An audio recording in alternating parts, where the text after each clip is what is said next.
فکر و نظر کی تربیت۔ ایک بار آپ صلی اللہ علیہ وسلم نے ایک نشست میں حاضرین مجلس سے پوچھا، بتاؤ وہ کون سا درخت ہے جو سدا بہار ہیں، کبھی اس کے پتے نہیں جھڑتے؟ مسلمان کی مثال وہی درخت ہیں۔ صحابہ کرام رضوان اللہ تعالی علیہم اجمعین نے اپنی اپنی سمجھ کے مطابق بہت سے جنگلی درختوں کے نام لیے۔ فاروق اعظم رضی اللہ تعالیٰ عنہ کے فرزند حضرت عبداللہ بھی مجلس میں موجود تھے۔ یہ اس وقت نوعمر تھے۔ کہتے ہیں کہ میرے ذہن میں بار بار خیال آیا کہ یہ کھجور کا درخت ہے۔ کھجور کے پتے ہی کسی موسم میں بھی نہیں جھڑتے، مگر ہمت نہیں ہوئی کہ بزرگوں کے سامنے میں بڑھ کر بولوں۔ جب لوگ کوئی صحیح جواب نہ دے سکے تو سب نے خدا کے رسول صلی اللہ علیہ وسلم سے درخواست کی، یا رسول اللہ آپ ہی بتائیں۔ خدا کے رسول صلی اللہ علیہ وسلم نے فرمایا، یہ کھجور کا درخت ہے۔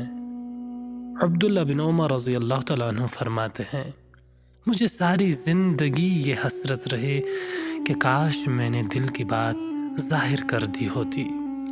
فاروق اعظم رضی اللہ تعالیٰ عنہ نے اپنے ہونہار فرزند سے کہا، اگر تم اس مجلس میں یہ بات کہہ دیتے تو مجھے اس قدر خوشی ہوتی کہ مال و دولت کے ڈھیر ملنے سے بھی مجھے وہ خوشی حاصل نہ ہوتی۔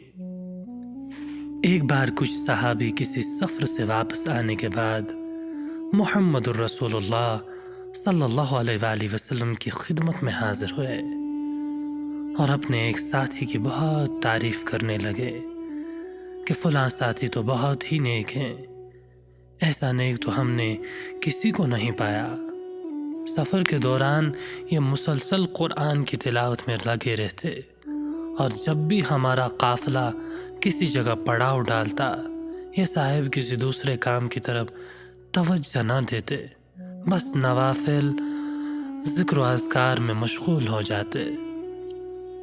صحابہ کرام کا یہ ذہن سامنے آنے کے بعد آپ صلی اللہ علیہ وسلم نے ضروری سمجھا کہ فکر و نظر کی تربیت کی جائے، اور آپ صلی اللہ علیہ وسلم نے بڑے ہی حکیمانہ انداز میں صحابہ کرام سے دو سوال کر کے دوران سفر کی دوسری اہم ذمہ داریوں کی اہمیت واضح فرمائی۔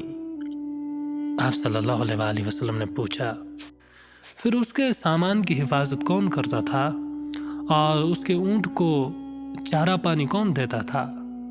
صحابہ کرام رضوان اللہ تعالی علیہم اجمعین بولے، ہم سب اس کے سامان کی حفاظت کرتے تھے اور ہم ہی اس کے اونٹ کو چارہ پانی دیتے تھے۔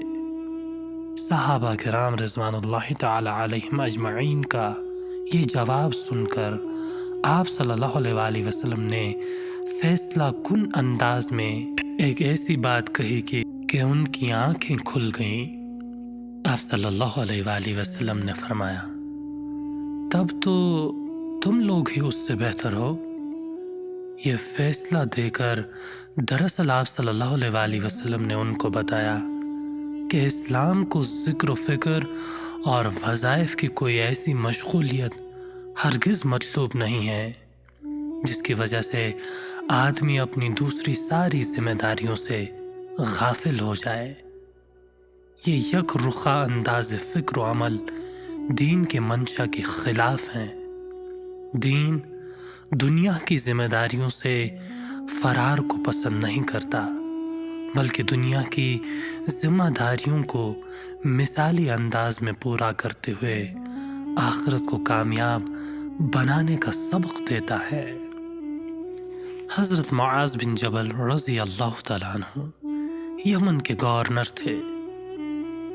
یمن ہی میں ان کے لڑکے کا انتقال ہو گیا۔ خدا کے رسول صلی اللہ علیہ وسلم نے اپنے محبوب صحابی کے غم میں شریک ہو کر ان کو تعزیت کا خط لکھا۔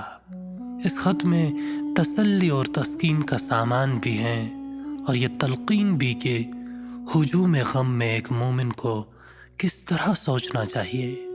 آپ صلی اللہ علیہ وآلہ وسلم نے خط لکھ کر قاصد کے حوالے کیا، اور جب یمن میں حضرت معاذ رضی اللہ تعالیٰ عنہ کو حضور صلی اللہ علیہ وآلہ وسلم کا خط ملا، انہوں نے کھولا تو اس میں لکھا تھا: خدا کے نام سے جس کی رحمت ہر آن جوش میں ہے اور جس کی رحمتیں مسلسل ہیں۔ یہ مکتوب خدا کے رسول محمد کی جانب سے معاذ بن جبل کے نام ہے۔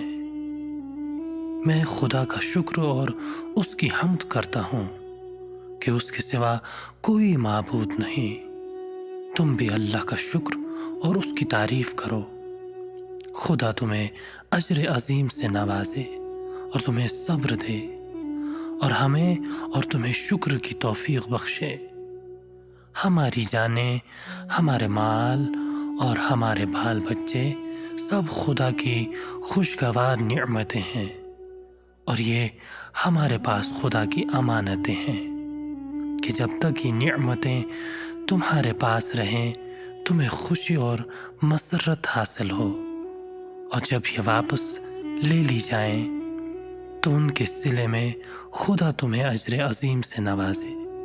اگر تم نے آخرت کے اجر و ثواب کے لیے صبر کیا تو تمہارے لیے خدا کی رحمت، عنایت اور ہدایت ہو۔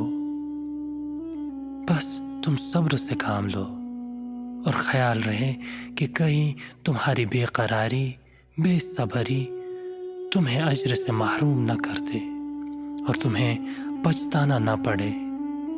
یقین کرو کہ بے صبری اور بے قراری سے کوئی مرنے والا کبھی لوٹ کر نہیں آ سکتا، اور نہ اس سے دل کا غم دور ہو سکتا ہے، اور جو حادثہ پیش آیا ہے اسے تو آنا ہی تھا۔